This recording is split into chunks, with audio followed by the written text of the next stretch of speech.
Episodes 5 and 6 of ESPN's film The Last Dance debuts on Sunday, May 3rd at 9 o'clock Eastern, 6 Pacific, right here on ESPN. And if you need to catch up, you can hop on the ESPN Plus app anytime. Welcome to The Jump, the great Bill Laimbeer. Thank you so much for joining us. Two-time NBA champ, four-time All-Star, and of course, one of the icons of his era. And last night, viewers got a glimpse, but Bill, can you explain the bad boys to the youngsters out there? What feeling did you guys try to carry out on the court? Win championships. That's all that really mattered to us. Our style of play was, everybody called it ugly and they called it ruining the game. But reality says that we changed the game. There's a quote in The Last Dance from Michael Jordan where he says, quote, "I hated them." And he said, the hate carries to this day. Does it surprise you that he still feels that way? No, we hated the Boston Celtics. Mentally strong teams, you have to get past them. And getting past them is the hardest thing you could possibly do. It just takes so much energy and so much, in disappointment over the years. So I understand how he feels. We didn't hate the Bulls. They were trying to catch us. We were the winners. But we hate the Boston Celtics. No question about that. There's a section of the documentary that talks about the Jordan rules. James Worthy actually chimes in. He said, watching that, I don't know how MJ came out of that alive. There's another quote, as soon as he steps in the paint, hit him, get him on the ground. How bad do you want him? Are you willing to be hit to score a basket? Was that really what it was like with you guys? Yeah, it was twofold. One, you couldn't let him dominate the game because, he could at times. So make him shoot jump shots. If you don't want to shoot jump shots, you want to come in the paint, well, you pay the price. That was a given. And he tried, and, he made some buckets, but he also hit the floor a lot. But he also, his teammates weren't capable at that time to carry the day. So we knew that he had to pass the basketball to them. We'd take our chances with them being the scorers. So it's kind of twofold. One is wear him down as much as we could with a physical aspect, but also try to force the action onto his teammates. And Bill, you and the Pistons are the only players to have an overall winning playoff record against Larry Bird, Magic Johnson, and Michael Jordan, which is an amazing trifecta. But we know in 1991, the Bulls finally got over the mountain. They beat you. And the documentary details how you in particular were the one who told your teammates at the end of that series, we're not shaking their hands. We're just leaving. What do you remember from that? Well, just that. They whined and cried for a year and a half about how bad we were for the game. But more importantly, they said we're bad people. We weren't bad people. We were just basketball players winning. And that kind of stuck with me because they didn't know who we were or what we were about as individuals in our family life. So all that whining they did, why shake their hand? They were just whiners. They won the series. Give them credit. We got old. They got past us, but okay, move on.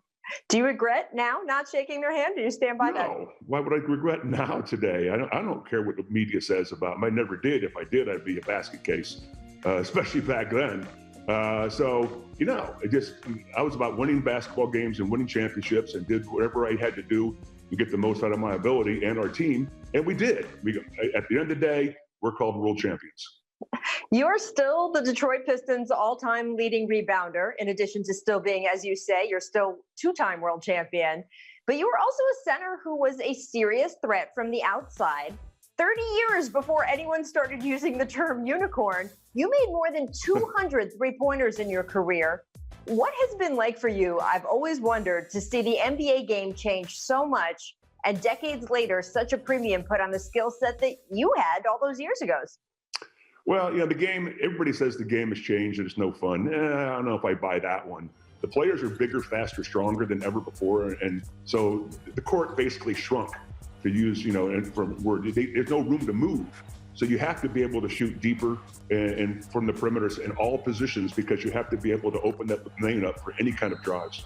You, of course, also have had a tremendous second act as a head coach in the WNBA. You won 3 titles with the Detroit Shock. You're currently coaching the Las Vegas Aces. And we know the WNBA season, just like everything else, is on hold right now. If you had to make a call right now in your gut, do you think the WNBA plays this year? Yeah, clear as mud. I think, the men, the NBA is going to lead this. Not only for the basketball world, but I think for all sports. They're working very hard trying to find solutions. They have a lot more zeros than we do in the WNBA, so we're going to take our cue from them. If they're able to come back and put on a show here this summertime, I think we'll follow along with just what they're doing. Well, Bill, before I let you go, we have to talk about your somewhat secret past. If there are any 80s kids TV show fans out there, they need to know that you were on the show Land of the Lost. You were a Sleestack. I was a Sleestack. I just need to know what you're more proud of, your NBA career or your childhood acting career, because I know some people who might think that being a Sleestack was cooler than being a bad boy.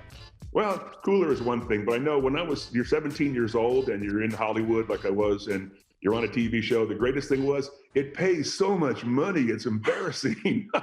We hardly worked and we got all kinds of money. And I still get money today from residuals for stuff like that. It's stupid, but it was fun. It's a part of my past that, I try to keep a little bit hidden, but at the same time, I'm kind of proud of it. I love it. It was a cult. It still is. There's no question. Bill, thank you so much for joining us. It's been really fun to relive the Bad Boys days over these past few days on ESPN. We'll see you again soon. Thanks very much. Appreciate it. Thanks for watching ESPN on YouTube. For live streaming sports and premium content, subscribe to ESPN+.